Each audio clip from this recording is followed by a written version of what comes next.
আলাইকুম। আজকে আমি কম্পিউটারে ৭টি টিপস এবং ট্রিক্স সম্বন্ধে আলোচনা করব। যে ট্রিক্সগুলো আপনাদের অনেক কাজে লাগবে এবং অনেক উপকারে আসবে। ফার্স্ট টিপস হচ্ছে যে আপনার মাইক্রোসফট ওয়ার্ডে কিভাবে সিম্বল সিম্বল বলতে যেমন আপনার টাইগারের সিম্বল, কাউ সিম্বল, র্যাবিট এবং ক্যাট এই সিম্বলগুলো কিভাবে আনবেন। তার জন্য আপনি চলে যাবেন মাইক্রোসফট ওয়ার্ডে গিয়ে এখানে আপনার ফন্টের সাইজটা একটু বড় করে নেবেন, তাহলে দেখতে সুবিধা হবে। ফার্স্টে আমি কাউ কিভাবে আনবেন সেই সিম্বলটা আমি সেভাবে দেখাবো না। আপনি এখানে টাইপ করবেন 1F404, তারপরে কিবোর্ডের যে অল্টার এবং এক্স, স্কয়ার এক্স মানে অল্টার এবং এক্সটা আপনি একসাথে প্রেস করবেন, এই যে চলে আসলো কাউ।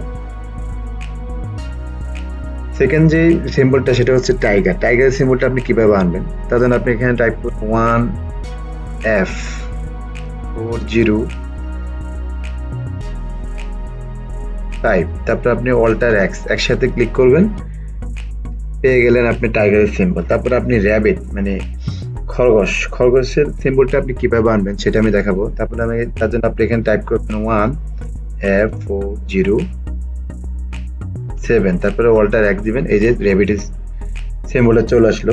তারপর আমি দেখাবো ক্যাটের জন্য আপনি টাইপ করেন 1F408, তারপরে আপনি অল্টার এক দিবেন, এই চলে আসলো ক্যাট। এভাবে আপনি প্রথমত আপনি এখানে যে কোনো সিম্বল আপনার মাইক্রোসফট ওয়ার্ড ইউজ করতে পারেন। আর সামনে আরো অনেক সিম্বল পাওয়ার জন্য অবশ্যই আপনারা কমেন্টে জানাবেন, কিভাবে পাবেন সেটা আমি দেখিয়ে দেব। এগুলো আমার ফার্স্ট ট্রিক্স। সেকেন্ড টিপ হচ্ছে যেভাবে যে আপনার কম্পিউটারে ফাইল, যেমন আপনার দেখা যাচ্ছে যে আপনার একটা ফোল্ডারের ভিতরে অনেকগুলা ইমেজ কিংবা ফাইল থাকতে পারে। এই ইমেজ এবং ফাইল তো আমরা কি করি সাধারণত ক্লিক করে ওপেন করে থাকি। সেক্ষেত্রে আপনি যদি চান যে আপনি এই ফাইলটা ওপেন না করে কিভাবে এই ফাইলে অথবা ইমেজের ভিতরে কি কি ইমেজ আছে অথবা কি কি ফাইলের ভিতরে কি লেখা আছে সেটা আপনি দেখতে চান, সেটা তাহলে সুন্দর হয় না। তার জন্য আমি এখন যে প্রসেসটা দেখাবো সেটা আপনি ফলো করবেন। যেমন মনে করেন যে আমার এখানে একটা ফোল্ডার আছে, ফোল্ডারে আমার অনেকগুলা ডকুমেন্ট আছে। এখন আমি জানি না যে আমার এই ইমেজে কি আছে, তারপরে এখানে কি আছে, তারপরে এই ওয়ার্ড ফাইলে কি আছে, সবগুলো ইমেজে কি কি আছে আসলে আমি জানি না। তার জন্য আমাকে কি করতে হবে, সবগুলা ইমেজ ক্লিক করে ওপেন করতে হয়। সে ওপেন না করে কিভাবে আপনি দেখতে পারবেন সেটা আমি দেখাবো। তার জন্য আপনি কম্পিউটার কিবোর্ডের টাইপ করবেন অল্টার ফি টাইপ করার সাথে সাথে আপনার ডান পাশে এই যে দেখাচ্ছে, আমি দেখিয়ে দিচ্ছি, এই যে ডান পাশে এখানে একটা বক্স সৃষ্টি হয়েছে, যেটা সিলেক্ট ফাইল টু প্রিভিউ। তো এখানে আপনার প্রিভিউটা শো করবে যে আপনার এই ফাইল কিংবা আপনার ইমেজের ভিতরে কি কি ইমেজ আছে অথবা ফাইলের ভিতরে কি কি লেখাটা আছে সেটা এই জায়গায় ডান পাশে শো করবে। ধর আমি এখানে ফার্স্টে ক্লিক করলাম যে আমার এই প্রথম ইমেজে কি আছে, এই যেখানে ডান পাশে শো করছে। সেকেন্ড ইমেজ কি আছে সেটা শো করতেছে, থার্ড ইমেজ কি আছে সেটা শো করতেছে, ফোর্থ সেভাবে শো করতেছে। এবং আমার এখানে একটা মাইক্রোসফট ওয়ার্ড ডকুমেন্ট আছে, সেটা আমি ক্লিক করলে আমি দেখতে পারবো যে এই যে ভিতরে কি আমার এই ডকুমেন্টের ভিতরে কি কি আছে সেটা শো করতেছে। এভাবে আপনারা কোনো ইমেজ কিংবা ডকুমেন্ট পুরোপুরি ক্লিক না করে কিভাবে শর্টকাটের মাধ্যমে দেখতে পারবেন সেটা আমি দেখালাম। এগুলো আমার সেকেন্ড টিপস। তো থার্ড টিপস হচ্ছে যে আপনি একটা ডকুমেন্টের, ঠিক আছে, আপনি আপনার ফাইলে কিভাবে পাসওয়ার্ড সেট করবেন। পাসওয়ার্ডটা আসলে দিয়ে রাখলে অনেক সুবিধা হয়। দেখা যাচ্ছে আপনার ফাইলে অথবা ওয়ার্ডে অনেক ডকুমেন্ট থাকতে পারে, সেটা যদি অথবা অন্য কেউ দেখে ফেলে অথবা অন্য কেউ যদি নষ্ট করে ফেলে ওপেন করে, এতে আপনার অনেক ক্ষতি হয়ে যায়। কিভাবে আপনি ওয়ার্ডটা আপনি এখানে লক করতে পারেন পাসওয়ার্ড দিয়ে সেটা আমি দেখাবো। তার জন্য আপনি যে আমার যে ফাইলটা আছে তার সাথে ফাইলে গেলাম, যেমন আমি যে সিম্বলগুলা এখানে দেখালাম এই ফাইলটা আমি কি করব, লক করব। তার জন্য আপনি চলে যাবেন এখানে ফাইল অপশনে, যাওয়ার পরে আপনি এখানে যাবেন ইনফো যে অপশনটা আছে এখানে ক্লিক করবেন, তারপর এখানে আছে যে আপনার ফটেক ডকুমেন্ট, এখানে যাবেন, তারপর আপনার এই যে সেকেন্ড যে অপশন আছে, ফার্স্ট আছে always open read only, second হচ্ছে এনক্রিপ্ট উইথ পাসওয়ার্ড, জাস্ট আপনি এখানে ক্লিক করবেন। দেখেন এখানে আপনি এখানে পাসওয়ার্ড সেট করবেন, এখানে শো করতেছে যে encrypt the content of the file password, মানে আপনি ডকুমেন্টে ওই ফাইলটা কিভাবে আপনি পাসওয়ার্ড দিবেন সেটা আমি এখন দেখাবো। তার জন্য আপনি এখানে পাসওয়ার্ড সেট আপ করবেন। আমি আমার মতো একটা পাসওয়ার্ড দিচ্ছি,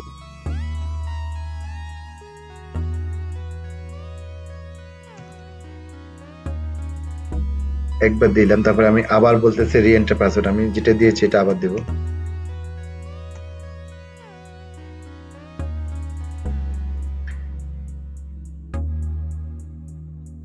এখানে বলছে যে confirm password is not identified, এখানে আমার এটা পাসওয়ার্ডটা ভুল দেখাচ্ছে, আমি আবার দেখাচ্ছি।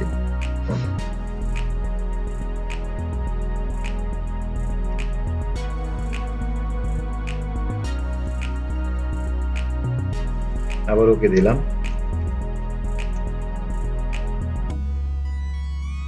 এবার ওকে দেবো। এই যে অলরেডি আমার প্রোটেক্ট হয়ে গেছে, মানে ফাইলে পাসওয়ার্ড ঠিক সেটা হয়ে গেছে। তারপর আপনি এখানে যাবেন, এখানে সেভ করবেন, সেভ করার পর আপনি ডকুমেন্টটা কেটে দিবেন। তারপর আপনার এই যে ফাইলটা যে আপনি পাসওয়ার্ড দিয়েছে তা আসলে হয়েছে কিনা সেটা আমি দেখাবো। তার জন্য আপনি ওয়ার্ডে ক্লিক করবেন, এই যে অলরেডি একটা ফাইলের আপনার পাসওয়ার্ড বলতেছে, পাসওয়ার্ড দেওয়ার জন্য enter password to open file, মানে আপনি ফাইলটা ওপেন করার জন্য আপনি যে পাসওয়ার্ডটা সেট করছেন সেটা আপনাকে দিতে বলছে। আমি যে পাসওয়ার্ডটা দিয়েছি সেটা আমি দেখিয়ে দিচ্ছি।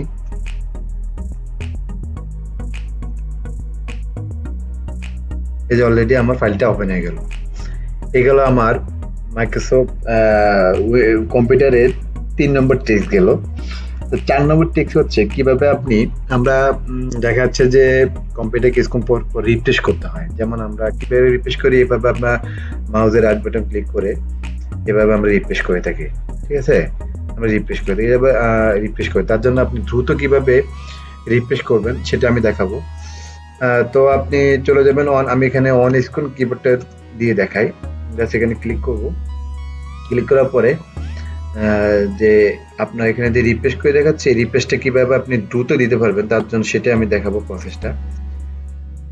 তো আপনার আমাদের যে ফাংশন যে বাটনগুলো আছে তার জন্য এই ফাংশনে ক্লিক করব, তারপরে এই যে 5 যে অপশনটা আছে F5 ক্লিক করে ধরে রাখবো, এই দেখা যাচ্ছে যে অনেকবার রিফ্রেশ হচ্ছে। তাহলে আপনি কি করবেন, এখানে আপনি যাবেন ফাংশনে যায় 5 যে ফাংশন কিটা সেটা কম্পিউটারের কিবোর্ডে যে ফাংশন 5টা সেটা চাপ দিয়ে ধরে রাখবেন, এভাবে আপনার দ্রুত রিফ্রেশ হয়ে যাবে কম্পিউটার। এগুলো আমার 4 নম্বর ট্রিক্স। 5 নম্বর ট্রিক্স হচ্ছে যে আমার যে কম্পিউটারের যে ফাইল যে আইকনগুলো আছে সেই আইকনগুলো আপনি কিভাবে ছোট বড় করতে পারেন সেটা আমি দেখাবো। তার জন্য আপনি কি করবেন, কন্ট্রোল চাপ দিয়ে আপনার যে কিবোর্ডে যে কন্ট্রোল যে অপশনটা আছে জাস্ট কন্ট্রোল চাপ দিয়ে ধরে আপনার মাউসের যে অপশনটা আছে সেটা ছোট বড় করবেন। এই যে অলরেডি হয়ে গেল, মাউসের যে স্ক্রল যে বাটনটা আছে, চাকতিটা আছে, যে স্ক্রল যে বাটনটা ইয়েটা চাকতিটা আছে সেটা জাস্ট কন্ট্রোল চেপে ধরে আপনি এখানে কি করবেন, ছোট বড় করবেন। এভাবে আপনি কম্পিউটারের আইকনগুলো ছোট বড় করতে পারেন। এগুলো আমার 5 নম্বর ট্রিক্স। 6 নম্বর ট্রিক্স হচ্ছে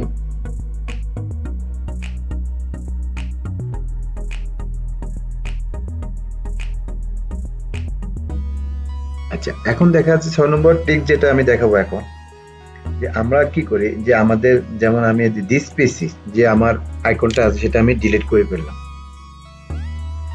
ডিলিট হয়ে গেল, এটা আমাদের প্রায় সময় অনেক সময় ডিলিট হয়ে যেতে পারে। তার জন্য আপনি এই আপনার মাই কম্পিউটার মাই পিসির যে আইকনটা কিভাবে সেটা আবার আপনি ব্যাক পাবেন সেটা আমি দেখাবো। তার জন্য আপনি মাউসে রাইট বাটন ক্লিক করবেন, এখানে পার্সোনালাইজ ক্লিক করবেন, ক্লিক করার পর আপনি এখানে চলে যাবেন থিমসে ক্লিক করে এই যেখানে লেখা আছে ডেস্কটপ আইকন সেটিং এখানে ক্লিক করবেন। ক্লিক করার পর এখানে যে আমাদের রিসাইকেল বিন যে অপশনটা আছে এটা অলরেডি টিক দেওয়া আছে, এই যে কম্পিউটার যে অপশনটা আছে এটা টিক দেওয়া নেই, এখানে টিক দিবেন, তারপরে আপনি এখানে অ্যাপ্লাই দিবেন, তারপরে ওকে দিবেন। দেখবেন যে আপনার কম্পিউটারের যে এই যে চলে আসছে, কম্পিউটারের যে আইকনটা এটা অলরেডি চলে আসছে। এখন এই কম্পিউটারের যে আইকনটা আছে, আপনি এখানে প্রপার্টিজে গেলে রাইট বাটন ক্লিক করে প্রপার্টিজে গেলে আপনি সবগুলো দেখাচ্ছে যে আপনার যে কত র্যাম কি আসবে সবগুলো আপনার দেখাচ্ছে। এখন যদি আপনার এরকম হয় যে আপনার কম্পিউটারের পিসির যে আইকনটা এটা শর্টকাট হয়ে আছে, জাস্ট আপনি এখানে কি করবেন, শর্টকাট ক্লিক করলেন, তারপর এখানে শর্টকাট আপনার ক্রিয়েট হয়ে গেল। হ্যাঁ, এক্ষেত্রে আপনি দেখাচ্ছে যে আপনার প্রপার্টিজে গেলে আপনি এখানে কিছুই শো করতেছে না যে আপনার কত র্যাম কি আসবে সেগুলো এখানে কিছুই শো করতেছে না। এখন দেখা যাচ্ছে যে আমাদের অনেকের কি হয় যে দিস পিসি শর্টকাট হয়ে যায়, যেমন আপনার এটা মেইন যে আইকনটা এটা থাকে না, এটা আপনার ডিলিট হয়ে গেল। এখন আপনার এই শর্টকাট যে হয়ে আছে যে আপনার পিসির যে আইকনটা, সেখানে এটাই এখন আপনি মেইন কিভাবে আইকনটা আনবেন তার জন্য আপনি এখানে পার্সোনালে যাবেন, পার্সোনালে যাওয়ার পরে এখানে থিমসে যাবেন, তারপরে আপনার ডেস্কটপ আইকনে যাবেন, আবার এখানে কম্পিউটারের যে অপশনটা আছে এখানে টিক দিয়ে তারপর এখানে অ্যাপ্লাই দিবেন, তারপরে ওকে দিবেন। দেখবেন আপনার মেইন যে আইকন পিসি সেটা চলে আসছে, আর এটা আপনি ডিলিট করে দিবেন। এগুলো আমার কম্পিউটার 6 নম্বর ট্রিক্স। আর 7 নম্বর ট্রিক্সটা অনেক গুরুত্বপূর্ণ, সেটা আমি আপনাদেরকে এখন দেখিয়ে দেবো। সেই ট্রিক্সটা আপনাদের অনেক কাজে লাগবে। যেমন আপনার একটা ফোল্ডার আছে, ফোল্ডারটা দেখা যায় আপনার ফোল্ডারের ভিতরে অনেক ডকুমেন্ট থাকতে পারে প্রয়োজনীয়। এই ফোল্ডারটা যদি এরকম হয় যে আপনার ফোল্ডারটা কেউ ওপেন করতে পারলো না, ডিলিটও করতে পারলো না, সেক্ষেত্রে অনেক উপকার হয় না? তার সেই প্রসেসটা আমি এখন দেখাবো। আমার লাস্ট ট্রিক্সটা সেটা আমি এখন দেখাবো। তো আপনি কি করবেন, ফোল্ডারে ক্লিক করবেন, ক্লিক করে রাইট বাটন ক্লিক করে প্রপার্টিতে চলে যাবেন। প্রপার্টিতে গিয়ে আপনাদের সিকিউরিটি যে অপশনটা আছে সেখানে ক্লিক করবেন, তারপরে অ্যাডমিনিস্ট্রেশনে যাবেন, তারপরে আপনি এখানে এডিটে যাবেন, তারপরে আবার অ্যাডমিনিস্ট্রেশনে যাবেন, তারপরে আপনি এখানে ডিনের যে অপশনটা আছে সেখানে ক্লিক করে সবগুলো টিক দিয়ে দিবেন, তারপরে এখানে অ্যাপ্লাইতে যাবেন, তারপরে আপনি এখানে অ্যাপ্লাইতে যাবেন, ইয়েস দিবেন, তারপরে ওকে দিবেন, তারপরে ওকে দিবেন। এই যে এখন কি হচ্ছে,